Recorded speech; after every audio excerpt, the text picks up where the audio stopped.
खातिर पूजब करम डरिया करम गीत गाए बहोना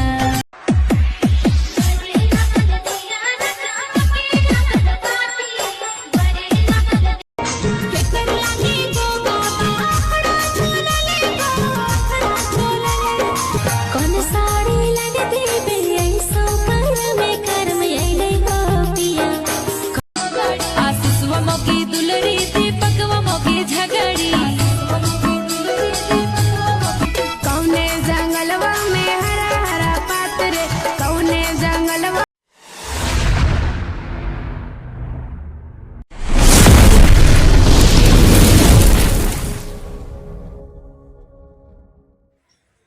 नमस्कार, प्रणाम, जोहार आप सभी को। कैसे हैं आप सब? उम्मीद करता हूं कि आप लोग बहुत ही अच्छे होंगे। मैं राजेश रॉक और थंबनेल देख के आप सभी को पता चल गया होगा कि आज मैं बात करने वाला हूं कर्मा पूजा को लेकर के। जैसे कि आप सभी को पता है, कर्मा पर्व झारखंड के प्रमुख त्योहारों में से एक है और काफी लोकप्रिय भी है। यह पर्व भादो महीने के शुक्ल पक्ष एकादशी के दिन काफी हर्ष उल्लास के साथ मनाया जाता है। यह पर्व झारखंड में नहीं बल्कि पश्चिम बंगाल, उड़ीसा, असम, छत्तीसगढ़ अलग अलग राज्यों में अलग अलग रीति रिवाज के अनुसार मनाते हैं और काफी धूमधाम से इस त्योहार को मनाते हैं। वहीं कहा जाता है कि इस त्योहार को मनाए जाने के पीछे उद्देश्य बेहद खास होती है। इस दिन बहन अपने भाइयों के लिए सुख, समृद्धि और दीर्घायु की कामना करती है। इस दिन जंगल, झाड़, नदी, नाले, पहाड़, पर्वत की पूजा होती है और झारखंड के लोगों का मान्यता रहा है कि यह कर्मा पूजा धान उपाय हो जाने के बाद मनाया जाता रहा है और बेहद खास है। बेहद इस पूजा के आने से पहले लोगों के अंदर एक अलग खुशी देखने को मिलता है और ये काफी लोकप्रिय त्योहार है। तो चलिए, सामान्य मान्यताओं के अनुसार मैं कुछ बताने का कोशिश करूंगा कि कर्मा पूजा को लेकर के जो शुरुआत हुई वो कैसे हुई और किस तरह से लोग इस पूजा को करने के लिए अपने आप में जागरूक हो गए, क्योंकि ये हजारों वर्ष से चला आ रहा है और कर्मा पूजा के पीछे जो उद्देश्य है वो बेहद खास है।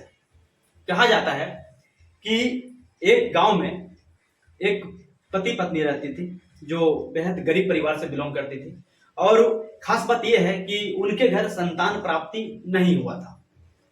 एक दिन की बात है, दोनों पति पत्नी एक खेत में काम करने के लिए गए। खेत में काम करने के दौरान पत्नी थक गई और अपने पति को वो बोली कि चलो कुछ देर आराम कर लेते हैं, उसके बाद फिर से काम पर लग जाएंगे। पति रेडी हो गया और पति पत्नी दोनों खेत से बाहर निकल के एक पेड़ के नीचे दोनों बैठ जाते हैं।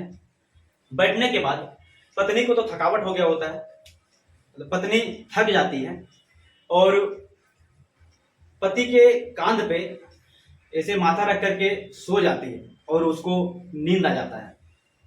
उसी के दौरान उस पत्नी को एक सपना मिलता है और सपना में जो कर्मा है, एक कर्म एक पेड़ का नाम है, जैसे कि आप लोग सभी को आप सभी को पता है कि कर्मा, हम लोग झारखंड में कर्मा एक पेड़ है और जहां पे वो दोनों पति पत्नी बैठे रहते हैं वो पेड़ कर्मा का ही रहता है और कर्मे के पेड़ के नीचे वो दोनों पति पत्नी बैठे होते हैं। पत्नी को नींद आ जाती है और पति के कांध पे रख के वो सो जाती है।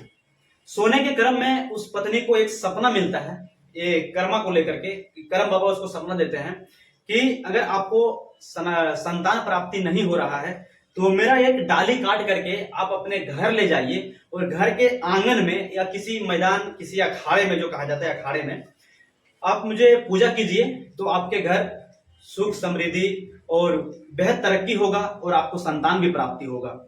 इस सपना को देखने के बाद पत्नी का अचानक नींद खुलता है और पत्नी जिस तरह से अब सपने में देखती है ये सब चीज, वो सारा घटना को अपने पति को सुनाती है। पति को सुनाने के बाद पति के भी आश्चर्यचकित हो जाता है। वो भी बोलता है कि अगर ऐसा सपना आपको मिला है तो क्यों ना हम लोग ऐसा ही करें जैसा आप लोग को आपको सपना मिला है, क्योंकि दोनों पति पत्नी बेहद गरीब होता है, उनके घर संतान भी नहीं होते हैं। और ये सपना जब मिला तो पति भी खुशी हो गया, पत्नी भी खुश हो गई और ये दोनों एग्री हो गए हैं। उसी क्रम में पति उसी कर्मा का पेड़ के डाली को काटता है और डाली के काट को लेकर के अपने घर चला जाता है। घर जाने के बाद जैसे जैसे जिस प्रकार से उसकी पत्नी को सपना मिला रहता है, उसी तरह से अपने घर के आंगन में उस डाली को गाड़ करके और वो पूजा करने लगता है दोनों पति पत्नी। उसी के बीच देखिए गांव में अगर कोई एक व्यक्ति या फिर एक या दो व्यक्ति अगर कुछ अचानक एक नया चीज के लिए वो कुछ करने लगते हैं तो अगल बगल के लोग भी अचंभित हो जाते हैं कि अरे यार ये सब क्या कर रहा है। गांव के लोग एकजुट हो जाते हैं और उस पति पत्नी को देखते रहते हैं वहां पे कि ये सब क्या कर रहे हैं। ये दोनों पति पत्नी अपने जो समाज में लोग रहते हैं उसको भी ये सब सारा घटना कह के सुनाती है और वो सब भी मिल करके ये अखाड़े में उस कर्मा डाली को पूजा करने लगती है। जैसे जैसे वो पूजा करने के बाद कुछ ही दिनों के बाद उसके घर संतान का प्राप्ति हुआ। जैसे एक लड़का हुआ उसका, वो लड़का का नाम दोनों पति पत्नी ने कर्मा रखा। इसी तरह से करते करते उनको 6 या 7 बच्चे होते हैं, उसमें से एक लड़की भी होती है उसका, और इसी से एक कहानी बनता है। और देखिए कहानी की बात ऐसी है कि देखो अगर कहानी के मोड़ में आप लोग देखा जाए ना तो अलग अलग लोगों के हिसाब से अलग अलग तरीके से कर्मा पूजा को लेकर के लोग बताते हैं, लेकिन हम भी कहीं से पढ़े हैं, हम भी कहीं से सुने हैं, तो आज मैं आप लोगों को बताने का प्रयास कर रहा हूँ। जैसे कि कर्मा पूजा बेहद खास इसलिए नहीं है कि ये आम मतलब कि आज के जमाने में ऐसे हो गया ना। अभी देखिए जो वीडियो चल रहा है अभी आपके ऊपर, ये वीडियो कहीं और का नहीं बल्कि सूरत का है। कहीं ना कहीं हम लोग को खुशी होता है, इसलिए खुशी होता है कि अभी आज मैं सूरत में हूं ना, तो गुजरात में ये पूजा नहीं किया जाता है बल्कि हमारे झारखंड में और छत्तीसगढ़ आज अगल बगल के स्टेटों में इस पूजा को लेकर के काफी मान्यता है और बहुत खुशी से इस पूजा को लोग करते हैं। तो यहाँ पे सूरत में जो ये पूजा हुआ हमारे बहनों के द्वारा, हमारे माताएं के द्वारा, तो हम लोगों के अंदर भी कहीं ना कहीं बहुत खुशी हुआ। इसलिए खुशी हुआ कि जो अपना सामाजिक का परंपरा चला आ रहा है, जो अपना प्रकृति का पूजा है, और इस पूजा को लेकर के जो अपना कला है, अपना जो परिचय है, आज दूसरे स्टेट में भी लोग दे रहे हैं। जैसे कि आप देख सकते हैं, आप झारखंड में तो पूजा होता ही है, लेकिन अदर स्टेट में जैसे भी गुजरात में हो, महाराष्ट्र में और कहीं इस तरह से धूमधाम से नहीं हुआ होगा। लेकिन आप जो वीडियो पे देख पा रहे हैं ना, ये सूरत का वीडियो है और सूरत में हमारे सभी माताएं बहनों के द्वारा बहुत ही खुशी उल्लास के साथ इस त्योहार को मनाया गया। तो अच्छा लगता है कि अपना जो परिचय है, मैं जिस समाज से जहां से हूं, उस कला को दिखाने का प्रयास यहाँ कर रही है, तो कहीं ना कहीं ये जागरूक करने की कोशिश करती है और अपना कला को दिखाना ही चाहिए, लोगों को अपना अस्तित्व नहीं भूलना चाहिए। तो इस तरह से इस पूजा को लेकर के शुरू हुआ और 6 या 7 बच्चे हुए। मतलब मुझे भी उतना आइडिया नहीं है, जहां से मैं कुछ सुना हूं, जहां से मैं कुछ सीखा हूं, वो आप लोग के तक शेयर कर रहा हूं। कुछ गलती भी हो जाए तो माफ कीजिएगा आप लोग। तो एक बीच कर्मा, धर्मा और क्या क्या नाम रहता है उसका, दोनों भाई का जो बड़ा बेटा होता है उसका नाम कर्मा रखता है और फिर जो उससे छोटा होता है उसका नाम धर्मा रखता है। और इसी तरह से 6 या 7 नाम है, मुझे उतना याद नहीं है। धीरे धीरे ये पूजा करने के दौरान उसके घर में बहुत सारा मतलब कि अच्छे खासे पैसे हो जाते हैं और सुख समृद्धि, मतलब कि हर दिन उसके घर में कुछ ना कुछ बढ़ते जाता है। बढ़ोतरी के साथ साथ वो अच्छे खासे फैमिली हो जाता है, मतलब कि पूरा खुशी के साथ अपना जिंदगी को जीने लगते हैं। इसी बीच में कर्मा अपने घर से अदर स्टेट चला जाता है कमाने के लिए, और कर्मा जब कमाने के लिए जाता है तो काफी दिन तक वो उधर अपना बिजनेस में लग जाता है, अपना बिजनेस करने की स्टार्ट कर देता है। और घर में जो उसके छोटे भाई बहन रहते हैं वो अपने घर में जिस तरह से अपना चलता है उस तरह से चलाता है। तो कर्मा काफी लंबे टाइम तक अपने घर नहीं आता है और उधर ही अपने बिजनेस में वो बिजी हो जाता है।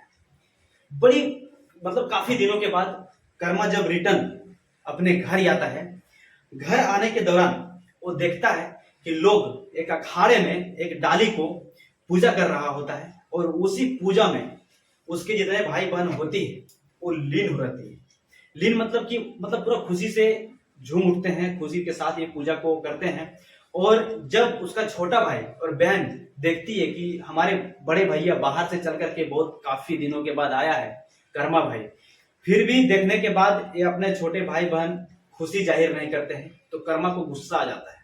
क्योंकि भाई देखिए, अगर हम भी काफी लंबे टाइम के बाद अपने घर जाएंगे तो और कोई आएगा, उसको देख के कुछ खुशी जाहिर नहीं करेंगे तो उसको क्या लगेगा, यार ये इतना दिन के बाद घर आया लेकिन मेरे को देख के मतलब किसी के अंदर खुशी ही नहीं है, इससे अच्छा तो मैं गांव समाज से दूर ही अच्छा था, मैं घर क्यों आया।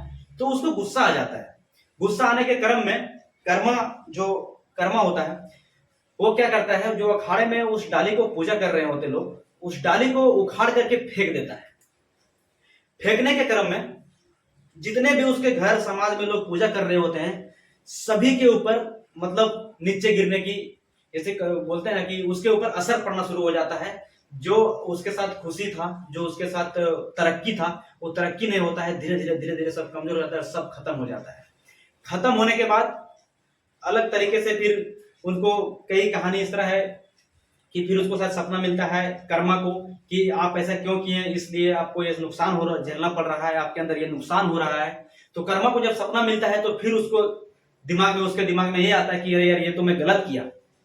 फिर जाकर के अपने सारे भाई बहन से, अपने समाज के लोगों को ये सब बताता है, और बताने के क्रम में सब कुछ एक विचार करता है कि क्यों ना इसको माफ कर दिया जाए, और फिर से कर्म पूजा को लेकर के हम सभी लोग माफी मांगेंगे, और कर्मा के साथ जो ये नुकसान हो रहा है उसको भरपाई करने के लिए हम लोग कर्मा को फिर से पूजा करेंगे, और उसके माफी मांगने के अनुसार फिर से इस पूजा को हम लोग बहुत खुशी और धूमधाम से करने के लिए स्टार्ट करेंगे। ठीक उसी तरह से कर्मा को जब सपना मिलता है तो वो तो डर जाता है कि यार मैं तो ये गलत कर दिया। और सही बात, देखिए मान्यताओं के अनुसार ये देखा जाता है, सभी किसी के अंदर होता है ऐसा कि अगर कोई चीज वो कर रहा होता है और उसके द्वारा अगर मैं उत्पन्न हुआ हूं, उसके द्वारा मैं आज खुश हूं, और उसी को मैं लात मार रहा हूं, तो कहीं ना कहीं मुझे तो गलत प्रभाव पड़ेगा ही।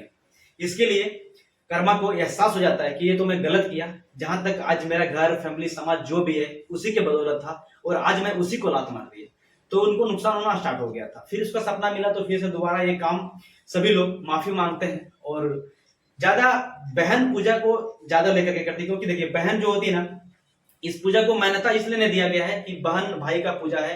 ये पूजा विवाहित, अविवाहित या मतलब कि अलग अलग तरीके से लोग करते हैं, उतनी जानकारी मुझे है नहीं, लेकिन इसी तरह से लेकर के वो सब माफी मांगे और फिर से इस पूजा करने को स्टार्ट कर दिए।